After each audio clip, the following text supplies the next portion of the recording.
trazer aqui os melhores momentos do jogo do Mineirão, lá em Belo Horizonte. Um ótimo público lá no Mineirão, Mineirão praticamente cheio. Para esse empate em 0-0, né, que custou muito ao Cruzeiro, porque o Cruzeiro criou oportunidades, amassou o Inter teve um jogador expulso, né, o Rogel, logo no primeiro tempo. Aí é o lance, né, um lance que ele foi expulso direto no campo de jogo, né. Eu achei justa a expulsão, é um choque forte, né, olha lá, com o cotovelo no rosto do jogador do Cruzeiro. Mas que pega um pouco no ombro e sobe, ele não precisa do braço tão alto, né? Já tinha tido lesão também nesse jogo, o Diné inocente, um pouquinho antes disso. É verdade. Entra o Caio Jorge, que está tendo com muita dificuldade não tá legal, né? de se firmar no Cruzeiro. Aliás... Perdeu o pênalti depois, a gente vai ver aí. Não é só isso, tá? Mas é difícil dissociar o áudio do dono do clube com a pressão para a entrada dos reforços que estão tendo alguma dificuldade de se encaixar num time que era muito ajustado. É difícil dissociar isso do período de queda de resultado, nem sempre de desempenho, às vezes de desempenho também, mas de queda de resultado do Cruzeiro. O que dá para dizer, se isso não explica, dá para dizer que aquele episódio não ajudou em nada na temporada do Cruzeiro. Hoje tinha mais problemas além disso. O Cruzeiro, embora tenha dominado a partida, não teve Barreal, né? Não teve Barreal, não teve Lucas Romero, o próprio Lautaro Dias que veio, também estava fora, o William, lateral direito. Mas fez um jogo para vencer. No segundo tempo teve oportunidade para vencer. No 11 contra 10 especialmente, o Cruzeiro teve o domínio o tempo todo. As chances mais claras aí a partir do 11 contra 10 e aí o pênalti, o toque da mão do Valência está numa fase tão difícil, já não marca gol lá na frente. Aí ele entrou no segundo tempo hoje e cometeu esse pênalti aí, ó. Pênalti, o braço tá aberto, né? Vê que ele até fecha o olho, né, cara? Vai com a bola ali assim. É um momento ali de descontração, né? De desconcentração do Valência. Aí o Caio Jorge bateu pessimamente o pênalti, ter sido Por que não o Matheus Pereira, que bate todos e bate bem? Tem essas coisas no futebol, que às vezes você vai querer... Bateu mal demais, fraco, no meio do gol. Dias, o Cruzeiro teve uma decisão por pênaltis, com Boca. O Caio Jorge não foi escolhido para bater. Pois é. Entre os 5. O Matheus Henrique e o Marlon estavam em campo e bateram na ocasião. Ou seja, em tese, até... É porque é evidente que ali tem muito do momento, né? É uma circunstância especial a disputa de pênaltis, mas... em tese até pode-se imaginar que estejam à frente dele. Acho que sabe o que é, mano? O centroavante. Acho que houve uma tentativa. Chega, a bola não tá entrando. Houve uma tentativa. Ele falou, pai, minha chance de repente engrenar aqui. O primeiro gol, vou fazer um monte de... Não é fácil de dar moral a ele, de fazer o gol que decide o jogo. E bater um pênalti num momento desse não é fácil, a pressão ela pesa. Aí você erra dessa maneira e só piora naturalmente, né? Deixa eu mostrar uma coisa que aconteceu. Porque vocês talvez não saibam, porque não houve comunicação alguma. Isso é um absurdo. É um absurdo sem tamanho o que aconteceu hoje. Falou, né? Um absurdo sem tamanho. Eu soube durante o jogo. Porque houve lá atrás, só para explicar direitinho, lá atrás, antes da Euro, houve uma decisão da IFAB, né, que é o órgão que controla as regras do jogo, né, as regras do futebol. E foi feito um teste na Eurocopa. Lá não foi permitido que os jogadores conversassem com o árbitro. Apenas o capitão do time poderia se dirigir ao árbitro da partida. E, como vocês sabem, lá, né, jogadores educados, funcionou perfeitamente bem. Não houve nenhum incidente, não tivemos reclamações de jogadores com o árbitro. Não foi preciso sequer dar um cartão para o jogador que tenha ido reclamar com a arbitragem.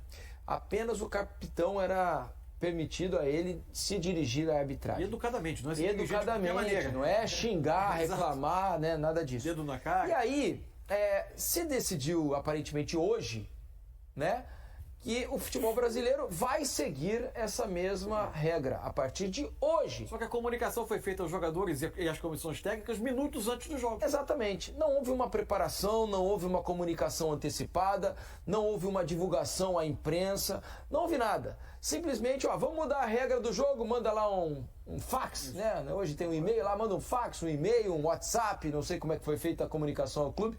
Olha, a partir de hoje é só o capitão que pode conversar com a arbitragem. Funcionou mais ou menos até hoje, achei, diminuiu um pouco, porque a ideia é essa, precisa diminuir até o ponto de que ele não haja mais. Alguns jogadores pagaram para ver. Isso, alguns pagaram para ver. Alguns e a gente vai ver, porque o Brasil é o país do jeitinho. Aqui nós somos feitos para burlar. Aí a gente volta lá. Ele faz um sinal assim, ó. Mostrando que tinham vários jogadores ao redor dele. Ao capitão se dirigir aos seus e o cartão foi para o capitão, Mercado. Isso. E aí a regra diz que cabe ao capitão trabalhar para que os jogadores não façam a rodinha ao redor do árbitro. Aí, só que aqui é o Brasil, né? Isso. E aí o que é feito? Vocês vão ver na imagem. No lugar de se comportar, ele escolhe outro capitão. Exato. Como o Mercado já tinha cartão amarelo, ele vai e dá primeiro a abraçadeira de capitão pro Fernando. Pro Fernando. Aí o que acontece? O Fernando toma um cartão amarelo por uma jogada na lateral, comete uma falta, toma um cartão amarelo. E aí o que se faz? Ele já com o amarelo, ou seja, caso alguém reclamasse com o árbitro, o Fernando tomaria o segundo amarelo. Então ele tira a abraçadeira de capitão, assim que toma o amarelo, e passa por Bruno Henrique. Ou seja, o Inter tentou. O árbitro qual é esse jogador que vai fazer esse tipo de comunicação, até porque há momentos em que é preciso que se comunique. Isso. Tem uma lesão grave, precisa que aconteça alguma providência no campo, e aí esse jogador, a ele cabe você se dirigir ao árbitro nessas circunstâncias. E eu estava lendo a regra do jogo, pode haver conversa entre o árbitro e o jogador. Não é proibido conversar. O que é proibido é reclamar, discutir e discordar das marcações do campo. Exatamente. Então, o que precisa é ser melhor comunicado. A ideia é boa, eu sou a favor da regra. Eu acho que tem que proibir mesmo. Mas se a gente transformar essa regra em motivo de burla, não pode. A gente vai ter mais uma lei que não pega. A ideia é boa, mas foi feito de maneira equivocada. Meus amigos do esporte, Cruzeiro foi melhor que o Inter? Claro que foi, mas desculpa, né? Com um a mais. Pênalti claro assinalado pela arbitragem. Aí o Caio Jorge vai lá e faz aquela lambança. Será que ele não assistiu às cobranças contra o Boca? Será que ele não aprendeu nada com as cobranças contra o Boca? Porque ele não bateu mal não, tá? Bateu pessimamente mal. Quem não tem competência que não se estabeleça. Não tem que mandar bater, se abra. Só para dar moral, não. Ele não é o principal batedor, não está entre os principais. Que invenção foi essa? Entregou a bola para o Antony, goleiro do Inter.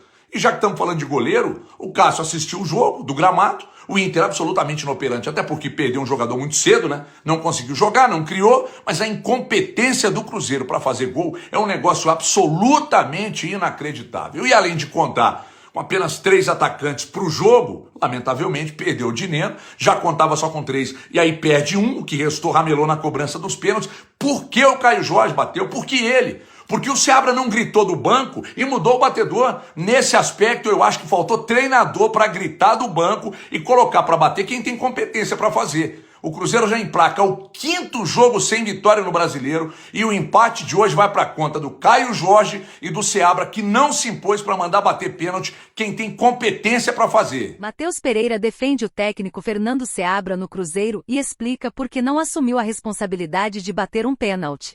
O camisa 10 não participou da decisão de penalidades contra o Boca Juniors e estava em campo contra o Inter quando Caio Jorge desperdiçou a cobrança. Matheus Pereira argumenta que a pressão sobre Fernando Seabra está sendo injusta, especialmente considerando o trabalho feito em 2023 para manter o time longe do rebaixamento. Ele elogia o técnico como uma promessa do futebol brasileiro e pede paciência à torcida. Além disso, Matheus revela que não bateu o pênalti contra o Boca Juniors devido a uma questão de confiança, já que errou 3 cobranças no treino anterior. No jogo contra o Inter, ele apoiou Caio Jorge a tomar a decisão de bater a penalidade, enfatizando a importância da união da equipe. Desde que chegou ao Cruzeiro, Matheus Pereira só cobrou um pênalti, que foi defendido. Ele enfatiza a importância de apoiar os colegas de equipe e o técnico, destacando a necessidade de manter a confiança e a calma durante os momentos difíceis. E aí, galera? O que acharam? Deixe nos comentários. Não se esqueçam de deixar o like e de se inscreverem no canal e ativar o sininho para receber as notificações. Até mais, Nação Celeste! Vamos pra frente!